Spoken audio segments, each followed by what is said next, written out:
வணக்கம். நான் பண்ருட்டி நேரு. இப்போது யோகீஸ்வரர் புற்றுக்குள் ஜீவசமாதி அடைஞ்சிருக்கார். அது எங்கே இருக்குன்னா, திருநெல்வேலியிலேருந்து மேலப்புத்தேரி அப்படின்ற இடத்துக்கு வந்தீங்கன்னா இவருடைய ஜீவசமாதியை பார்க்கலாம். இவர் வந்து புற்றுக்குள்ளே தவம் செஞ்சுருக்கிறார். அதை தான் இப்போ இங்கே பார்க்க போகிறீங்க. அருள்மிகு நயினார் யோகேஸ்வரர் கோயில் மேலப்புத்தேரி. அவர் புத்துக்குள்ளே இருக்கார். பாருங்க, புத்து தெரியுது பாரு. இதுக்குள்ளே தான் அவர் ஜீவசமாதி அடைஞ்சிருக்கார்.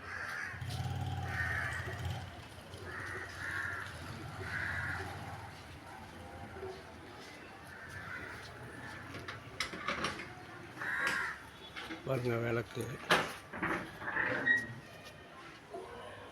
இந்த புத்துக்குள்ளே தான் ஐயா ஜீவசமாதியாக இருக்கார். உருவெல்லாம் கிடையாது, புத்துக்குள்ளே இருக்கிறார். இங்கே வர்றவங்கெல்லாம் ஐயா வந்து தரிசனம் பண்ணுன்னு கேட்டுக்கொள்கிறார்.